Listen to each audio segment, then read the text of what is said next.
Доброе утро, дорогие наши друзья! Мы продолжаем буддийский путь. И с вами Тензин Байлак. Завершилась программа пребывания монахов Дрипунгуманг из Индии.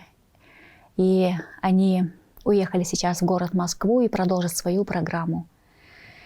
И если вы хотите наблюдать за их программой, участвовать в прямых трансляциях, то вы можете зайти в фонд Дрипунгуманг в Телеграме или в WhatsApp. И когда приехали монахи и приезжают они в нашу республику, они удивляются этой красотой, этой чистотой, верой.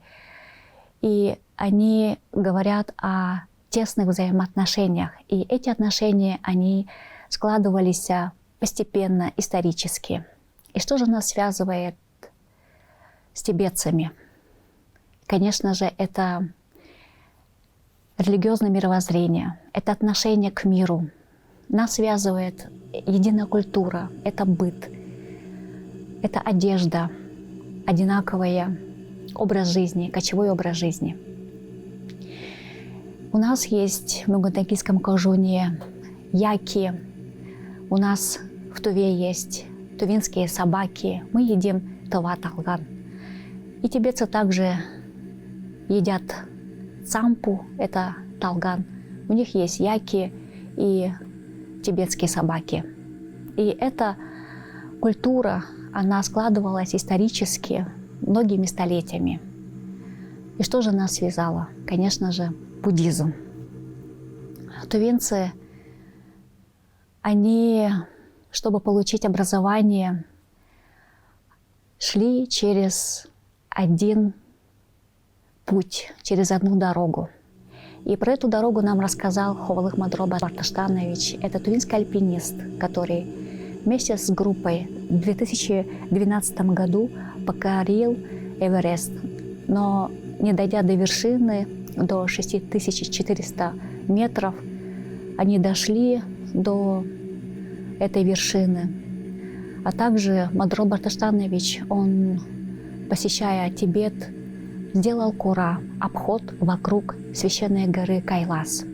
И он нам рассказал о той общности, о той единой культуре. Когда ты видишь своими глазами, то ты убеждаешься в том, что когда-то мы были едины. И тувинцы шли по пути, о котором рассказал альпинист. И он написал книгу, который называется «Тибете и Аянчорук» на тувинском языке. Он оставил все свои воспоминания в этой книге. Если вы хотите прочитать о его биографии, то вы можете набрать имя Ховалых Мадроб Барташтанович в интернете и прочитать все его достижения. И вы можете почувствовать этот путь, который проделал тувинский альпинист Ховалых Мадроб Барташтанович. И он рассказал нам об этом пути. И, конечно же, сейчас нет возможности идти по этому пути, потому что многие альпинисты, они добираются до Эвереста или до Кайласа через Непал. И чтобы попасть на эти святые места, увидеть древние монастыри, как Дрипунгуманг, то нужно быть, как он сказал, альпинистом.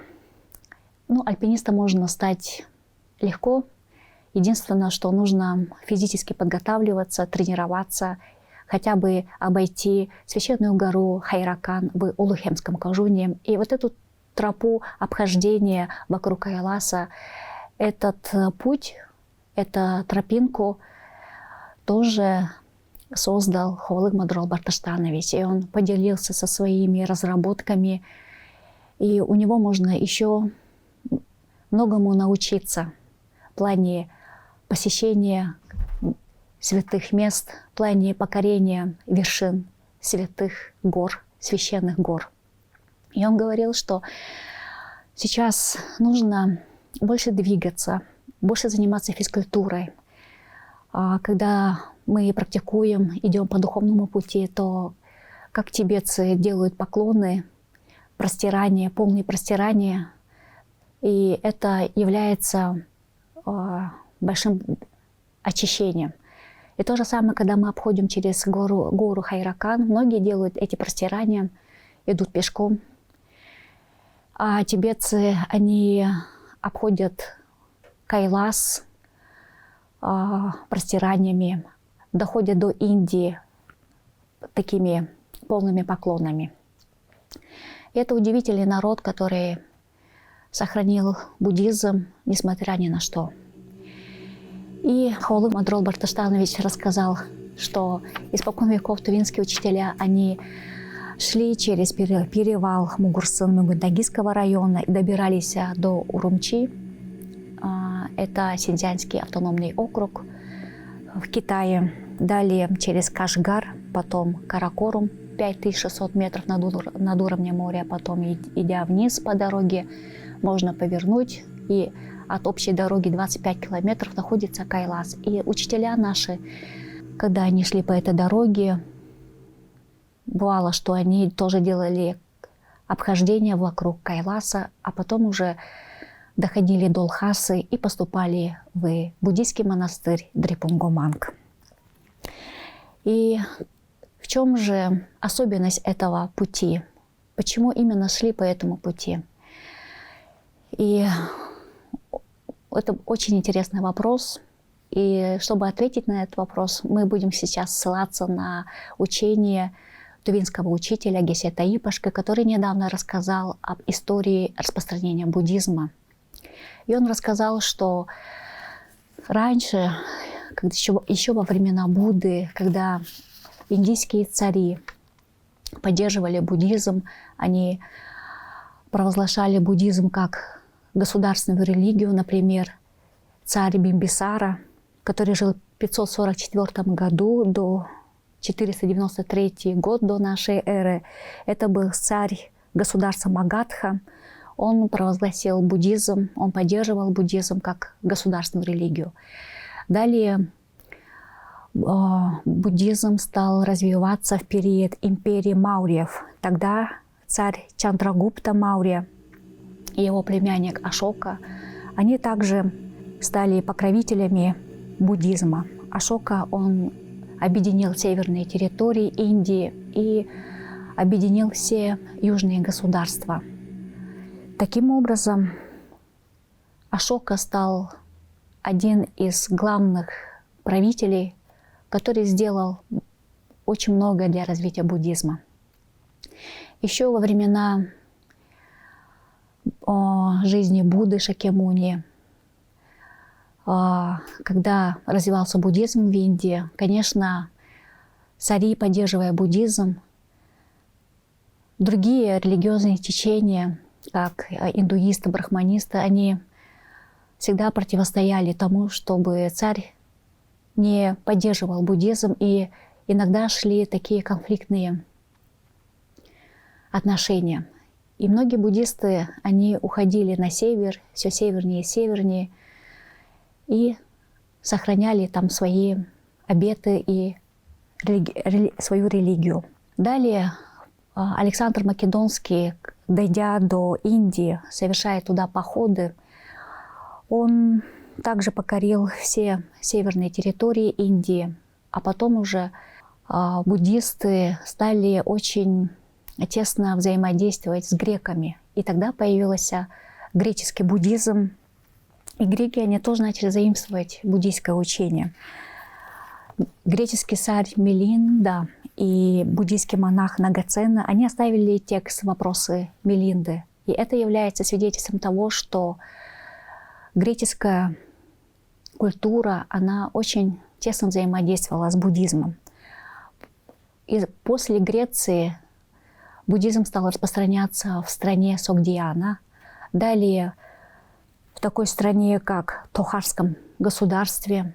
Далее буддизм стал поддерживаться в Кушанском царстве. И тогда в первом веке собрали монахов, и при этом собрании появилось махаянское течение. Махаяна стала развиваться.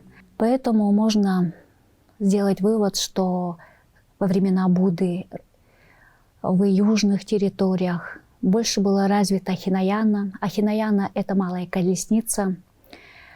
И целью буддистов было достижение архатства и ухода от сансары. Это было личное освобождение. И с первого века,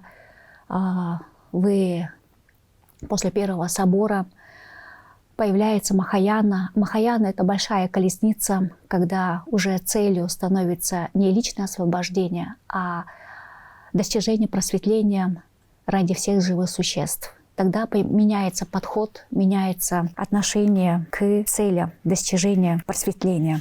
В книге Таранатха «История буддизма в Индии» при поддержке царя Канишки, царя Кушанского царства, в 110 году в Кашмире прошел 4-й буддийский собор. И на этом соборе приняли участие монахи махаянского течения.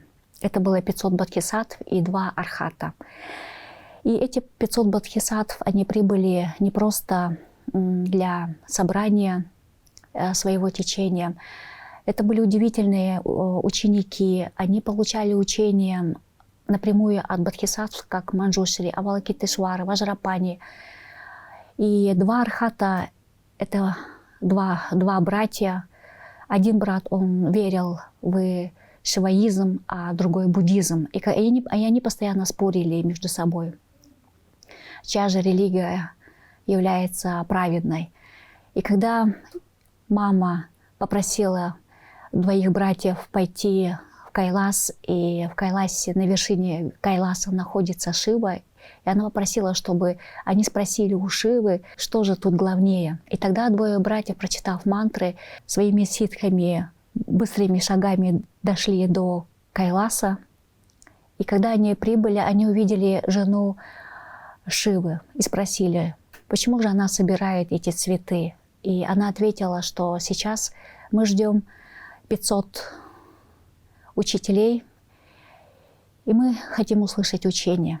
И когда они увидели, что Шива, он поклоняется этим 500 архатам, и они приготовили очень много яств, подношений, и тогда это было достаточно понять, что даже Шива, он поклоняется архатам, и все ученики тоже поклоняются архатам. И тогда один из братьев сказал: я не буду критиковать шиваистов и не буду восхвалять буддистов, которые достигают просветления. Я пойду по стопам того учителя, который даст правильное учение. И с тех пор именно вот это вот отношение к учению описывается в книгах. И благодаря 500 бодхисаттвам и 2 архатам появляется Махаяна в Кашмире. Далее Махаяна утверждается как учение. И вот это учение благодаря 500 архатам и 500 бодхисаттвам и 2 архатам создается буддийский университет Наланда. И университет Наланда — это университет, который находится недалеко от Бодхгайи, и оттуда исходят 17 ученых университета Наланды. И эти ученые позже сохранят все учение в Тибете, потому что они своим всевидением поймут, что буддизм в Индии, он исчезнет на некоторое время, и все учение они будут переносить в Гималайи, в Тибет. И в VII веке тибетский царь Сонсен Гампо, он создаст Тибетскую империю и провозгласит буддизм как государственную религию. И поэтому вот этот путь, начиная с Мюнгунтайги, Урумчи, Кашгар, это очень древний путь, и эта тропа, она была проделана многими столетиями. И в XVII веке, XVIII веке, XIX веке тувинские учителя, они именно шли по этому пути и доходили до Тибета. Потому что тогда буддизм, он сохранился в чистом виде, в правильных переводах, именно в буддийских монастырях, как Дрепунгоманг, Ганден и Сера. И поэтому, когда приезжают тибетские учителя в нашу республику, мы чувствуем вот эту схожесть, общность, единство в мировоззрении, в религиозном веровании. И эта вера, она сложилась многими веками. И как хорошо, что тувинцы являются продолжателями этого течения, как махаянского течения, как школы Гелугпа, школы, которая провозглашает развитие нравственности, человечности. И тувинцы, как тюркоязычный народ, это единственный народ, который сохранил это учение Будды. И это понимание в сознании тувинского народа, оно крепко сохраняется. Это верование, оно крепкое. И поэтому нужно хорошо знать историю, изучать историю. Хорошо нужно понимать учение, учиться. И школа Дрепунгоманг, школа Гелугпа основана на учении пандитов, ученых из университета Наланды. И эта традиция является правильной, истинной, потому что ученые из университета Наланды всегда советовали постигать методами, объективно видеть картину.